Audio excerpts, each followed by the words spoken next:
All right, cheers and salutations. Welcome one and all to Americans Learn. My name is Kit. Please be sure to like, comment, share, and subscribe, and hit that ring bell notification. That way, all you beautiful, hip, cool cats, you guys and gals, are made aware we upload new content. You guessed it, upon our YouTube channel. And today, we're about to know how to handle a beaver and keep it shaved. I mean, what? America's airborne beavers, Operation Beaver Drop. Yes, this actually happened from the fat electrician, as it should be. That's right, folks. If you don't got it, get it. If you don't get it, go figure it out. It's from the fat electrician, so there you go. Please support the original content creator. Original link to the video is in the description box below because we do that for all the videos here for Americans Learn. The original video, is in the description box below. Today is July 3rd. Tomorrow's July 4th. I'm cooking myself a nice, delicious ribeye steak. I got it seasoning, Gonna have a nice steak. Gonna open up the grill. Gonna, put it on a nice good skillet. Gonna give it a good cooking, Hell's Kitchen style. And I got myself a gigantic sweet potato. I got myself a nice little delicious cake. I got myself a delicious bottle of wine, and I'm gonna drink up some good whiskey. No, not Japanese whiskey, even though Japanese whiskey is close to my heart. Templeton Rye. And Templeton Rye, not sponsored, is Alphonse Capone's favorite whiskey. And Alphonse Capone in this household is an American hero. He did nothing wrong. He only got arrested for tax evasion. Part of the mob, the outfit. What are you talking about? Let's get ready to enjoy this video in a 3, a 2, and an uno. This is easily one of my favorite stories of all time, and it is the epitome of it's not stupid if it works.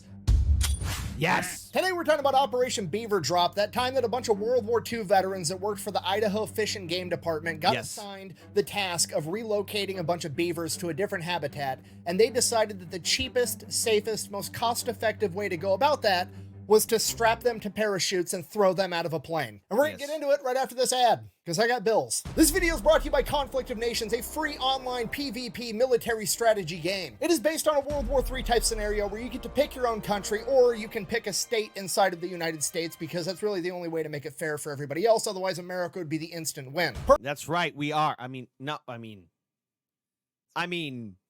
peace and diplomacy and equality.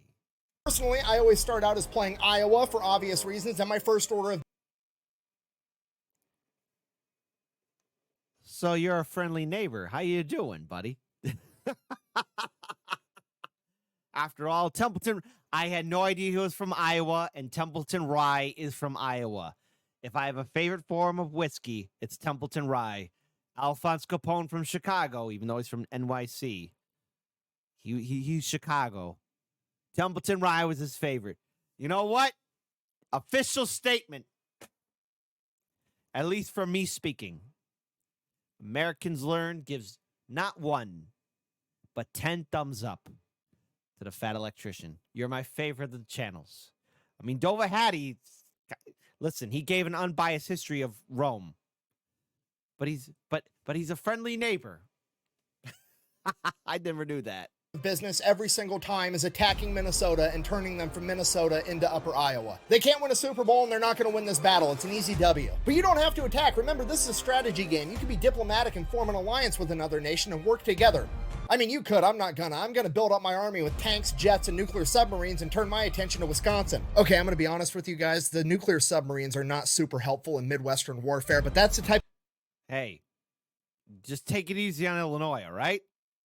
I kind of live there. The flexibility that Conflict of Nations allows. I've already taken over Minnesota, the land of 10,000 lakes. I'm going to put a nuclear submarine in every one of those lakes. Anyways, if you want to give it a try... Hey, take it easy. It's available on both PC and mobile, and if you use my link and discount code down below, you're going to get 13,000 free gold and a free 1-month membership. Let's get back to the video. Nice beavers, yeah. All right.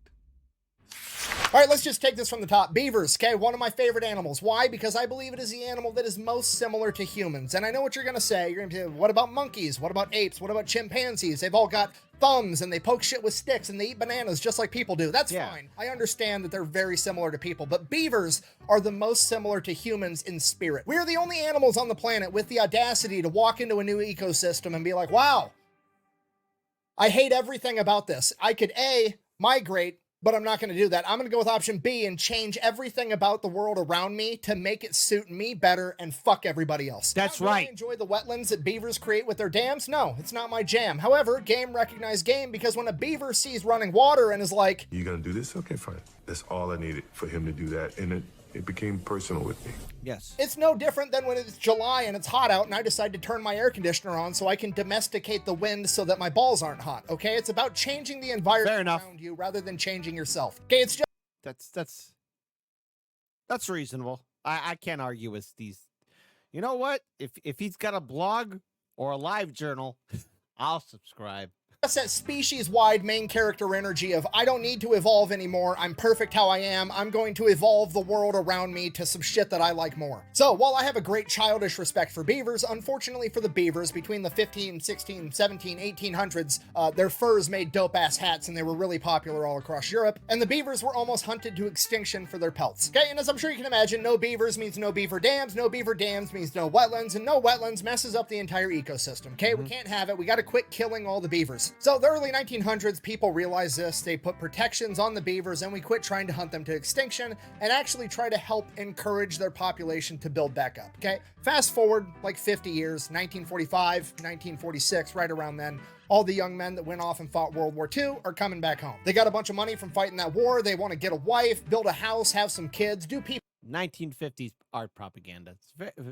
Resonates with me. Look at that. He's got a box of Wheaties. And she's grilling. Dude, hold up. Whoa. Hey. First of all, she is the lady, not the man. The girl, the woman, is not only making hot dogs, but she's grilling steaks, man. Holy cow. See, I hope to find a lady like that someday. Just not today. Man, they got Wheaties. They got all that. Look at that. Man, shit, they're living it up. In today's economy, that costs $45 million. Remember when $1 used to mean something? Remember when money used to mean something? I do.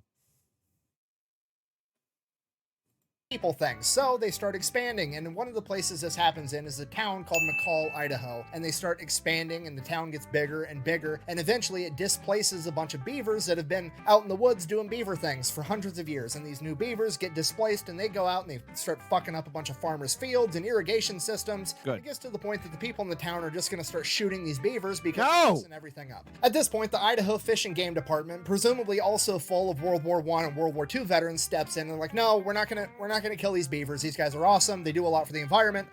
We're gonna take them. We'll move them somewhere else where they can thrive. We're not killing beavers. We're just relocating them. So here's the plan. They're gonna capture the beavers alive. They're gonna drive them as far as they can on roads, and then they're gonna pack them in on horses and mules, miles and miles into the wilderness where they're not gonna be near any humans ever. And this is a complete disaster pretty much from the start. They capture the beavers alive, stick them in a cage, throw them on a truck, try to drive them hours and hours into the wilderness. This is really hard on them because beavers, they're a lot like me. I like to sit in my house in the air conditioning. They like to sit in their dams in the nice, damp, wet environment to keep cool. Beavers can't keep cool on the back of an unair-conditioned truck in the mid-1940s. No! They're getting heat stroke, they're passing out, they're dying, they quit eating, or they get super agitated and they're very combative the entire time because they're hot. Then, even if the beavers do survive the truck ride, they're all pissed off and angry, and now they're getting strapped to a horse or a mule, and that pisses off the horse because he's got a bunch of angry beavers all over him, and now the horse is pissed off, and the whole thing just... it doesn't work. So now the Fish and Game Department is like, well, what are we gonna do? We gotta save all these beavers. We wanna get them up in the mountains so they can build their wetlands. It's gonna help protect the town from flash flooding. It's gonna prevent erosion. It's gonna be great for the environment. We gotta save these guys. And one guy at the Fish and Game Department presumably is like, I got an idea. Hear me out. We do have an awful lot of extra surplus parachutes from World War II laying around, and we've got a plane. Okay, now to us in 2024, this sounds insane, but you gotta remember, this is not... It works, and I approve of it. And before anyone types, yes, I'm going to rewind it. Before anyone asks, geez, Kit, what would you do if you had power? How crazy would you go? I'm between the warden from Super Jail and the boss from Smiling Friends. Add in a little bit of Rick. Add in a good serving of Dr. Venture. And I'm okay. I mean, I would be reasonable with power, which is why you should elect me as president. What could possibly go wrong? I mean, I just vote Kit. Got a plane. Okay, now to us in 2024, this sounds insane. But Brilliant. remember, this is 1948, okay? There's no OSHA. There's no, like, rules and regulations in Perfect. Idaho, which is basically the middle of nowhere at this point. Nobody's Perfect. telling these guys what to do. A bunch of World War I, World War II veterans are like, huh, it's actually a pretty good idea, Jimmy. You know, it did work at Normandy, and the Beavers aren't even going to have Germans shooting at them, so, I mean, pretty Perfect. high likelihood they'll be fine. Let's try it. Let's do it. Let's do it.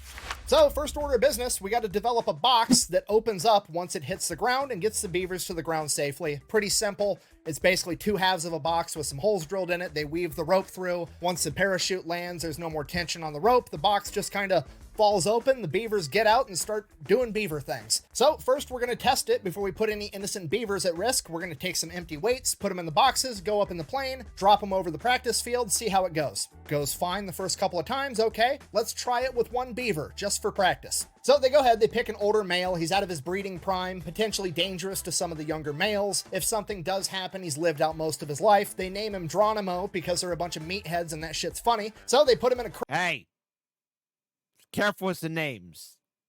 They're gentlemen meatheads. Thank you very much. crate. They take him up in the plane, drop him off over the practice field from 800 feet. Geronimo makes it and survives. Now, obviously, we're not going to put all our beavers in one basket because of one successful test run. We need multiple test runs to be certain that this is going to work. And now that Geronimo is technically our lucky beaver, he's going to do it again. So he does. Geronimo does it again and again and again. And he keeps jumping like more than 12 jumps. This beaver Give him his fucking wings. I mean, what? makes. And by the end of it, the parks employees reported that Geronimo would actually run up to them and help them put him in the crate because he was ready to go again. Oh, this is animal abuse. And what if one of those boxes didn't open after the... That's not animal abuse. No, Geronimo was ready. An old beaver who was ready to have one more run? Hell yeah. It ain't animal abuse. Make it happen. The parachute landed. Buh. Okay, first of all, no it isn't. I've already went over the options. A, they could stay where they were at, being displaced, and end up getting shot by farmers for messing up their crops. B, they could spend days in transit on the truck and on a pack mule, suffering and potentially dying. A dried out beaver is never good. You want a wop. I mean, a wet beaver. A wab. W-A-B. I made that up. Hey, I'm a genius. I mean, it's not that funny. W-A-B. Move aside, W-A-P. W-A-B wins. Wet ass beaver.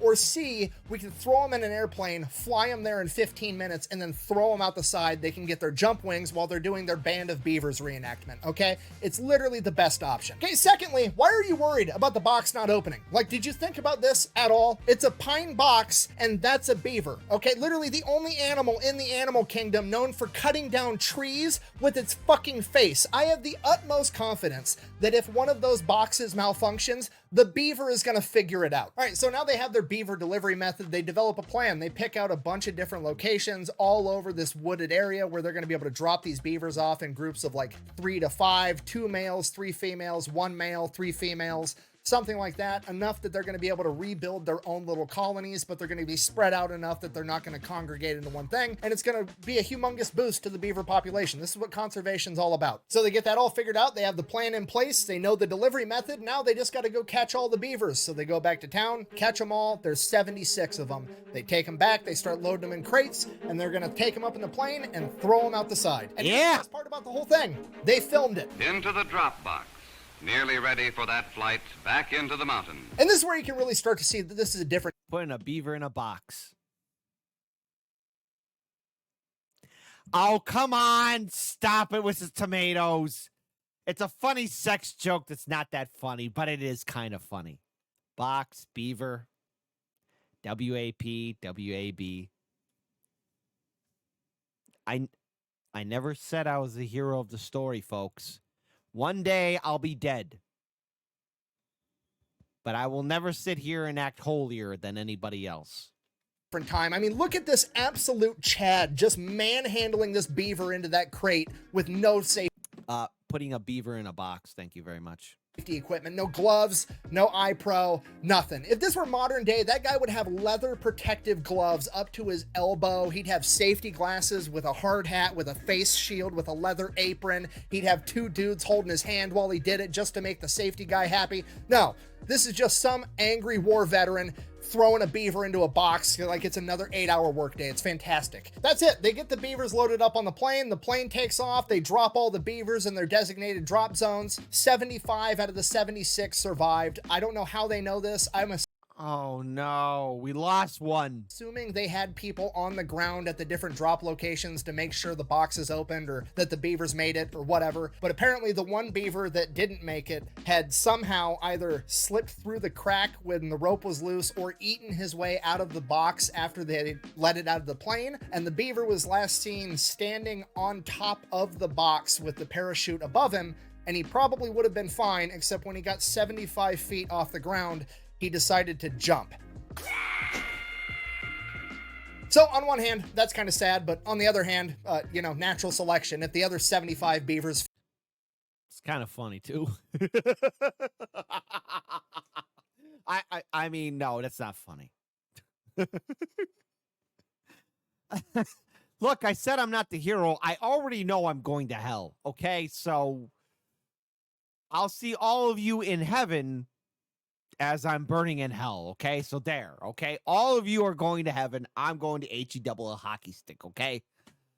I'm allowed to laugh. Figured it out and you didn't. It's probably on you. On a happier note, though, the boys at the Fish and Game Department decided to hook up their lucky beaver, Geronimo. This is posted in the Journal of Wildlife Management, Volume 14, Number 2, April of 1950. The article, Transplanting Beavers by Airplane and Parachute by Elmo W. Heater. Elmo! Fish and Game Hell yeah. My name's Elmo. Watch, Elmo be like this beefed up, roided up, Chad looking dude, right? Department, McCall, Idaho. And I quote, Geronimo had a priority reservation on the first ship into the hinterland, and that with 3 young females went with him. They had to hook up their boy. And he made it. Apparently. That's right. The old dog got 3 bitches. I mean, 3 ladies.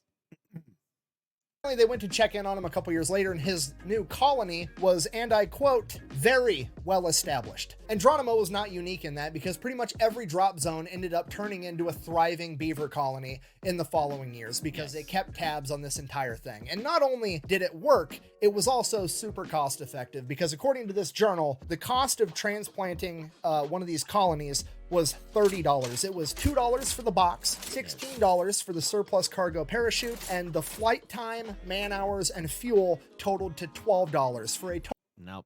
Now, the thing is, in this economy, that ain't gonna happen. And if you think Joe Biden cares, the man's so senile, he doesn't know where he's at, okay? All right? He's a senile old dog. Total of $30 per colony. And just to be clear, that's the actual crazy part about this story. It's not the fact that they actually had airborne beavers to go save the environment. No, that seems pretty reasonable. The crazy part is that these guys back in the 1940s managed to get the job done, have fun, and record it, and they did it for like $300 to $500. Because we all know in modern times, if they wanted to do this, there'd have to be like a 15-year-long environmental impact study that costs the US taxpayers $25 million just so that the government could determine that if you drop beavers off in the forest, they will in fact do what beavers do. And then once the government goes ahead and says it is in fact okay to put beavers in the woods, it's going to take another 10 years for Lockheed Martin and Boeing to bid on the contract worth $100 million to relocate 100 beavers. Yo. Hey, Well, buddy, we don't want Boeing. I mean, you want the plane to work, right? Because I saw a video from Wendy Goon on Twitter where he was at the airport. God bless his beautiful soul. God bless Wendy Goon's beautiful soul. But on Twitter, he posted a plane on fire. We don't do Boeing here. That's a no bueno. No Boeing. The woods. Is it just me, or was that the stupidest thing we've ever seen? Sorry, I'm ranting. In conclusion, the moral of the story is if it sounds dumb, but it works, it's not that dumb. And sometimes it's ridiculously cost effective to just let people do their job. Also, beavers are cool, and airborne beavers are even cooler. And this has been the story of America's band of beavers, the airborne paratrooper beavers that went in to save the environment. Thank you for watching. Best way to support the channel is to buy some merch over at thefatelectrician.com. Quack bang out. I didn't make a single vagina joke in that entire video. I'm finally I did. maturing. I didn't make a single vagina joke in that entire video. I did. I'm finally maturing. I didn't make a single vagina joke in that entire video. I'm finally maturing. Oh, and one didn't make a single vagina joke in that entire video. I'm finally maturing. It's all right. That's okay, folks. That's why you got your old friend Kit Kat right here. Don't worry, I'm going to hell. Don't worry. Don't worry. Don't worry. The torment that awaits me will be glorious. But until then, I will never be mature. Oh, and one I didn't make a single vagina joke. I'm sorry. I'm sorry. I had to do it one more time. Oh, and one more thing. Don't forget to go check out Conflict of Nations, okay? You get to pick your own country, mainly the United States. Otherwise, let's face it, you're just competing for second place. Don't forget to use my code down below to get the freebies. I'm gonna go conquer Wisconsin. Why? Because they've got spotted cow beer, and I want some. Sir, just so we're clear, the Angry Beavers is a kid's cartoon.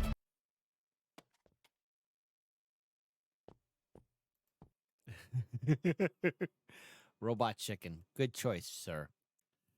Once again, the fat electrician proving that he's a gentleman of class and character, as he should be. All right, folks, what have we learned here? First of all, listen. You got to keep the beaver happy. That means keeping it wet, keeping it smooth, keeping it clean, and more importantly, making sure that it could be happy and thrive. Because after all, a happy beaver means a happy life. And if you don't have a happy beaver, well then, geez, it'll be dry, it'll be angry, it'll be agitated, and it's going to be a whole complete disaster. Wet-ass beaver. Trust me on it. And even Ben Shapiro doesn't even know what that means. Am I going to hell? Yes. Am I the hero of the story?